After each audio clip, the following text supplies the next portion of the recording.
आज मैं आपके लिए लाया हूं एक नया टॉपिक जिससे प्रतियोगी परीक्षाओं में प्रश्न पूछे जाते हैं। प्रतियोगी परीक्षाओं को देखते हुए ये बहुत ही महत्वपूर्ण टॉपिक आपके लिए है। सूचना का अधिकार अधिनियम 2005 आरटीआई, राइट टू इंफॉर्मेशन। आप लोगों ने नाम सुना होगा, इसके बारे में कुछ लोगों को जानकारी भी होगी, और जिन्हें जानकारी नहीं है और वो प्रतियोगी परीक्षाओं की तैयारी कर रहे हैं तो उनके लिए बहुत ही महत्वपूर्ण होने वाला है ये वीडियो। और वीडियो को आपको शुरू से अंत तक देखना है। जो तैयारी नहीं करने वाले हैं उनको भी, भारत की जनता को इसकी जानकारी होनी चाहिए, क्योंकि ये आम जनता का अधिकार है और अधिकार के बारे में जानकारी होनी जरूरी है। आइए देखते हैं, सूचना का अधिकार हमारे लिए आवश्यक क्यों है। ये आवश्यक क्यों हमारे लिए, तो देखते हैं। तो यह प्रशासन को, प्रशासन की बात सुनते ही आपके दिमाग में आ गया हो प्रशासन क्या चीज है। यह प्रशासन को जनता के प्रति उत्तरदायी बनाता है। यह प्रशासन को जनता के प्रति उत्तरदायी बनाता है। दूसरी चीज यह है कि प्रशासनिक निर्णयों में स्वेच्छाचारिता है, जो लोग अपने मन की करते हैं, स्वेच्छाचारिता अपने इच्छा से जो करना चाहते हैं, मतलब प्रशासनिक निर्णयों में स्वेच्छाचारिता को हतोत्साहित करता है और जनहित को प्रोत्साहित करता है। जो बात जनहित के लिए होगी इसको ये बढ़ावा देगा, और जो स्वेच्छाचारिता, जो लोग अपने मन की करना चाहते हैं, उसको ये हतोत्साहित करता है। तो ये हमारे लिए इंपॉर्टेंट हुआ कि नहीं। आगे देखते हैं, यह लोक प्रशासन में भ्रष्टाचार के अवसरों को घटाता है। यह लोक प्रशासन में भ्रष्टाचार, आप करप्शन जानते हैं, उसको ये घटाता है। अगला, यह लोक सेवकों द्वारा सत्ता के दुरुपयोग के अवसर कम करता है। सत्ता का जो लोग दुरुपयोग करते हैं, जब हमको इसकी जानकारी होगी तो मुझसे पूरा ब्यौरा उसका मांग लेंगे। कैसे मांग लेंगे? आरटीआई के तहत। ये भारत की जनता, कोई भी नागरिक हो भारत का, वो आरटीआई मांग सकता है। कोई भी सार्वजनिक काम हो उसके लिए, उस जो लोक सेवक आपका होगा, जो सरकारी कामकाज कराने वाला होगा, वो पूरा ब्यौरा उस काम को आपको देने के लिए बाध्य है। क्योंकि जब से ये सूचना का अधिकार अधिनियम 2005 आया है, इसके बाद से भारत में जो काम होगा, कोई भी नागरिक भारत का इसकी जानकारी ले सकता है। कोई विदेशी व्यक्ति इसकी जानकारी नहीं ले सकता है। जो भी भारत का नागरिक होगा वो ही इसकी जानकारी ले सकता है। अगला देखते हैं हमारे लिए आवश्यक क्यों है। यह प्रशासन को जनता की आवश्यकताओं के प्रति संवेदनशील बनाता है। आप समझ सकते हैं इस बात को। और इस पर ये लागू कब हुआ, इस पर यूपी में प्रश्न पूछा था आपका कि यह लागू कब हुआ था। तो आपको तारीख बता देता हूं, उसके बाद फिर से मैं आपको बताऊंगा। तारीख है 12 अक्टूबर 2005 को। संसद द्वारा इसे 12 मई 2005 को पारित कर दिया गया था। उसके बाद ये गया राष्ट्रपति के पास। राष्ट्रपति ने 15 जून को इस पर हस्ताक्षर कर दिया और ये सूचना का अधिकार एक अधिनियम का रूप ले लिया। अब देखिए, इसको लागू होते होते कुछ समय लग गया। 12 अक्टूबर 2005, आप समझ सकते हैं इतना दिन लगा इसको लागू होने में। जैसे आपका जो संविधान है बनके तैयार कब हो गया था, तो 26 नवंबर 1949 को बनके तैयार हो गया था पूरा, लेकिन लागू कब हुआ था? 26 जनवरी 1950 को। ऐसे ही जब इस पर राष्ट्रपति ने हस्ताक्षर कर दिया तो ये अधिनियम बन के तैयार हो गया, लेकिन ये तुरंत लागू नहीं हुआ। ये लागू हुआ 12 अक्टूबर 2005 को। इसके बारे में आपको मैं यही कुछ बता दे रहा हूं। जैसे अगर आप आरटीआई मांगते हैं तो कितने दिन के भीतर आपको सूचना मिलनी चाहिए, तो 30 दिन के भीतर। अगर आरटीआई या किसी व्यक्ति के जीवन से संबंधित है, जो आपने सूचना मांगा है वो किसी व्यक्ति के जीवन से संबंधित होगा, तो इसकी सूचना आपको 48 घंटे के अंदर ही लोक प्राधिकारी को देना पड़ेगा। कुछ महत्वपूर्ण बिंदु हमारे ये भी हैं कि भारत में ब्रिटिश शासन के दौरान शासकीय गोपनीयता अधिनियम 1923 बनाया गया था। शासकीय गोपनीयता अधिनियम 1923 बनाया गया था, जिसके द्वारा भारत में ब्रिटिश शासन के दौरान, ये जब भारत में ब्रिटिश शासन था उस समय शासकीय गोपनीयता अधिनियम नाम से कंफर्म हो गया होगा कि जो शासन का ब्यौरा है उसको गोपनीय रखा जाएगा। उसकी जानकारी भारत के किसी नागरिक को या किसी को भी जानकारी इसकी नहीं दी जाएगी। ये एकदम गोपनीय रहेगा। ध्यान दीजिएगा। इसी के बाद 15 अगस्त 1947 को भारत आजाद हो गया और 26 जनवरी 1950 को भारत का संविधान लागू हो गया। संविधान पूरा बनके तैयार हो गया। संविधान निर्माताओं का ध्यान इस तरफ बिल्कुल भी नहीं गया कि ब्रिटिश शासन ने जो शासकीय गोपनीयता अधिनियम बना दिया है, उससे भारत के लोगों को किसी भी सरकारी काम की जानकारी नहीं होने वाली है और इसी का फायदा सरकारें उठाती गई। इसके बाद 1975 आया। 1975 में राजनारायण नाम के एक व्यक्ति थे। उन्होंने किसी बात का ब्यौरा मांगा होगा, सरकार ने उनको नहीं दिया, तो इसकी बात इन्होंने सुप्रीम कोर्ट में उठाई और उत्तर प्रदेश सरकार से इनकी जो जिला थी बहस शुरू हो गई। मतलब उत्तर प्रदेश सरकार बनाम राजनारायण ने जो मुकदमा किया था, ये उत्तर प्रदेश सरकार के ऊपर किया और इस मामले में जो सुप्रीम कोर्ट का निर्णय आया, उसमें यह आया कि लोक प्राधिकारियों द्वारा सार्वजनिक कार्यों का ब्यौरा, ध्यान दीजिएगा यह भी, इस सार्वजनिक कार्यों का ब्यौरा जनता को प्रदान करने की व्यवस्था की जाए। समझ गए होंगे आप कि राजनारायण ये मुकदमा जीत गए, फैसला इनके पक्ष में आ गया था। तो इतनी बात आपके समझ में आ गई होगी। जो इसमें कुछ इंपॉर्टेंट तारीखें और मैं पहले आपको बता चुका हूं, उसको भूलना नहीं है। इसको संसद ने कब पारित किया था? तो 12 मई 2005 को संसद ने पारित कर दिया था। राष्ट्रपति ने इस पर कब हस्ताक्षर करके इसको अधिनियम बनाया? ध्यान दीजिएगा, जो राष्ट्रपति द्वारा इस पर हस्ताक्षर किया गया वो किस तारीख को बनाया गया? तो 15 जून 2005 को ये अधिनियम बन गया। सूचना का अधिकार जो था हमारा, ये अधिनियम बन गया, कानून बन गया। और ये लागू कब हुआ? इसको तो एकदम ना भूलिएगा आप। लागू कब हुआ? तो 12 अक्टूबर सन 2005 को। ये तारीखें आपको याद रखनी है। मेन आपका यही से प्रश्न बना कि ये लागू कब हुआ था? तो 12 अक्टूबर 2005 को। देखिए इस पे ये प्रश्न बन चुका है, ये लागू कब हुआ था। तो इसके बारे में जो मैंने आपको जानकारी पहले बताई है वो इसकी धाराओं में बताई गई, किस धारा में क्या बात कही गई। अब इस धारा को हम देखते हैं। वीडियो को आप इसकी बिल्कुल मत कीजिएगा। अगर आपको जानकारी प्राप्त करनी है तो इसको आराम से संयम रख के कॉपी कलम लेके नोट करते चलिए। धीरे धीरे इसका नोट्स आप बना लीजिए। आप एक बार मन से पढ़ लेंगे तो फिर सूचना का अधिकार अधिनियम आपको जिंदगी में दोबारा पढ़ने की जरूरत नहीं पड़ेगी। ठीक, तो आइए इसके उद्देश्यों को हम देखते हैं कि जो सूचना का अधिकार, तो इस सूचना का अधिकार अधिनियम का जो उद्देश्य है, ये उद्देश्य देखिए, इस अधिनियम के माध्यम से प्रशासन में पारदर्शिता तथा उत्तरदायित्व को लागू करने का प्रयास किया गया है, जिससे सुशासन के लक्ष्यों को, ध्यान दीजिए, सुशासन या दुशासन नहीं है, सुशासन के लक्ष्यों को पाया जा सके और संविधान के अनुच्छेद 1 के तहत स्वतंत्रता एवं अभिव्यक्ति के अधिकारों को सूचनात्मक पहुंच से जोड़ा जा सके। चलिए ध्यान दीजिएगा, फिर से बात पढ़ दे रहा हूं, उसको आप ध्यान से देख लीजिए। इस अधिनियम के माध्यम से प्रशासन में पारदर्शिता तथा उत्तरदायित्व को लागू करने का प्रयास किया गया है, जिससे सुशासन के लक्ष्यों को पाया जा सके और संविधान के अनुच्छेद 19 के 1 के तहत स्वतंत्रता एवं अभिव्यक्ति के अधिकारों को सूचनात्मक पहुंच से जोड़ा जा सके। मैं आशा करता हूं ये उद्देश्य आपके समझ में आ गया होगा। आइए अब इसके हम कुछ धाराओं पर चर्चा करते हैं। जो प्रमुख धाराएं हैं वही देखेंगे।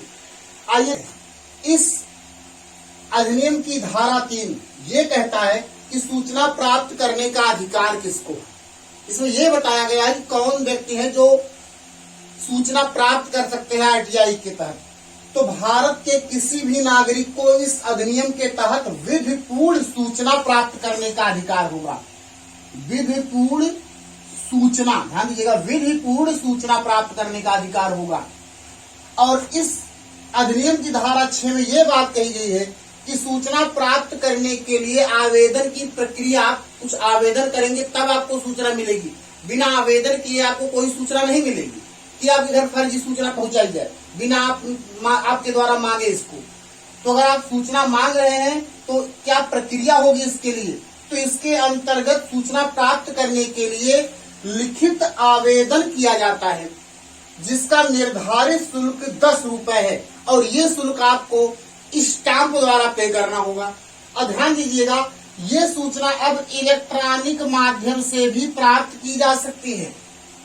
ठीक, इस अधिनियम की धारा 7 ये कहता है कि आरटीआई आवेदन का निस्तारण, जब आपने 10 रुपया खर्च करके आवेदन कर दिया तो जो लोक प्राधिकारी होगा या लोक सेवक होगा उसको आपके पास सूचना पहुंचानी होगी, उसका निस्तारण करना होगा। तो इसके लिए उसके पास कितने दिन होते हैं ध्यान दीजिएगा। तो ये सूचना आपको कितने दिन के भीतर देनी होगी? 30 दिन के भीतर आपको यह सूचना प्राप्त हो जाएगी जिस दिन से आपने आवेदन किया है। अगर यही सूचना जो आपने मांगा है ये किसी व्यक्ति के जीवन से संबंधित होगा, ध्यान दीजिएगा, जब ये सूचना किसी व्यक्ति के जीवन से संबंधित होगा तो इसकी सूचना आपको 48 घंटे के भीतर प्राप्त हो जाएगी। जो लोक सेवक होगा इसकी सूचना आपको 48 घंटे के अंदर ही उपलब्ध कराएगा। और वैसे अगर किसी व्यक्ति के जीवन से संबंधित नहीं है तो ध्यान दीजिएगा कितने दिन? 30 दिन। अगर किसी व्यक्ति के जीवन से संबंधित हो 48 घंटे यानी 2 दिन। और धारा 8, कुछ मामलों में सूचना न देने की छूट प्रदान की गई है। जैसे सभी काम का ब्यौरा सबको नहीं दिया जा सकता, तो वही कुछ काम के लिए है जो आप नहीं मांग सकते। आप मांगेंगे भी तो भी लोक सेवक आपको ब्यौरा नहीं देगा, और वो ब्यौरा जो नहीं देगा वो धारा 8 में बताई गई है। ठीक, आइए इसके आगे की कुछ धाराओं पर हम चर्चा करते हैं। ध्यान से वीडियो को देखिएगा। अगर आपको पसंद आए तो लाइक कीजिएगा, चैनल को शेयर कीजिएगा, सब्सक्राइब कीजिएगा। मैं आशा करता हूं समझ में आ रहा होगा, और आपको चैनल को बढ़ाने के लिए इसको सब्सक्राइब करना होगा। सब्सक्राइब करें या ना करें आपकी मर्जी है, लेकिन मैं आपको ऐसे ही अच्छे वीडियो देता रहूंगा। सूचना का अधिकार अधिनियम आपके लिए बहुत ही महत्वपूर्ण है। भारत के प्रत्येक नागरिक को इसकी जानकारी होनी चाहिए, क्योंकि ये उसका अधिकार है। अगर किसी व्यक्ति को अपने अधिकार का ही नहीं पता तो क्या कर सकता आगे? तो पहले अपने अधिकारों को सब जाने। आइए इसके कुछ और धाराओं को हम आइए देखते हैं। इस अधिनियम की धारा 12, केंद्रीय सूचना आयोग का गठन। इसके अंतर्गत केंद्रीय सूचना आयोग का गठन किया जाएगा, ये बात कही गई है। और इस आयोग में एक मुख्य सूचना आयुक्त, तो मुख्य सूचना आयुक्त कितने होंगे? एक मुख्य सूचना आयुक्त तथा 10 अन्य आयुक्त होंगे, तथा इनकी नियुक्ति राष्ट्रपति द्वारा की जाएगी। तो धारा 12 इंपॉर्टेंट है कि केंद्रीय सूचना आयोग का गठन किया गया है। धारा 12 में केंद्रीय सूचना आयोग का गठन कहाँ है? धारा 12 में। इसमें एक मुख्य सूचना आयुक्त तथा 10 अन्य आयुक्त होते हैं। इनकी नियुक्ति किसके द्वारा की जाती है? क्या बताएंगे हम? राष्ट्रपति द्वारा की जाएगी। अब धारा 12 में इन आयुक्तों के कार्यकाल के बारे में बताया गया है। धारा 13 में, ये धारा 13 में जो एक मुख्य सूचना आयुक्त और 10 अन्य आयुक्त हैं, इनके कार्यकाल के बारे में बताया गया है। तो एक सूचना आयुक्त तथा 10 अन्य आयुक्तों का कार्यकाल 5 वर्ष या 65 वर्ष की आयु तक। देखिए, जो भी पहले हो जाएगा, ये नहीं 65 वर्ष उनका कार्यकाल, तो ऐसा हो ही नहीं सकता। मतलब उनका कार्यकाल वास्तव में 5 वर्ष है। लेकिन अगर कोई व्यक्ति ऐसे मान लीजिए कि 62 वर्ष की आयु में सूचना आयुक्त आपका बन गया, तो 65 वर्ष के बाद उसको रिटायर कर दिया जाएगा, वो 3 ही साल रहेगा। ये वो नहीं कह सकता मैं 5 साल तक पद पर रहूंगा, क्योंकि धारा 13 में कार्यकाल बता दिया गया है। कोई भी सूचना आयुक्त होगा वो 5 साल तक तो काम करेगा, लेकिन अगर वो इससे पहले 65 साल का हो गया है तो भी वो पदच्युत हो जाएगा, यानी पद से हटा दिया जाएगा, रिटायर हो जाएगा। धारा 14 में, तो ध्यान दीजिएगा, धारा 14 में क्या कहा गया है? मुख्य सूचना आयुक्त तथा अन्य आयुक्तों को राष्ट्रपति साबित कदाचार के आधार पर पद से हटा सकता है।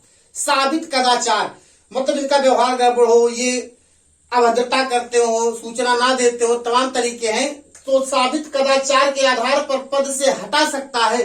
लेकिन ऐसे कदाचार की जो जांच होगी वो जांच करेगा आपका सुप्रीम कोर्ट। जांच किसके द्वारा साबित, ऐसे कदाचार की जांच किसके द्वारा की जाएगी? तो सुप्रीम कोर्ट के द्वारा जांच की जाएगी, तब उसको राष्ट्रपति पद से हटा सकता है, अन्यथा नहीं हटा सकता। ध्यान दीजिएगा, अगली धारा में बताया गया है राज्य सूचना आयोग का गठन। तो आपको कुछ नहीं करना है, जैसे ही आपका केंद्रीय सूचना आयोग का गठन हुआ था तो उसमें एक मुख्य सूचना आयुक्त और 10 अन्य आयुक्त थे, वैसे ही यहां पर भी एक मुख्य सूचना आयुक्त और 10 अन्य आयुक्त होंगे। इनकी नियुक्ति किसके द्वारा की जाएगी? राज्यपाल द्वारा। ध्यान दीजिएगा, केंद्रीय सूचना आयोग में जो सूचना आयुक्त थे उनकी नियुक्ति राष्ट्रपति द्वारा होती थी।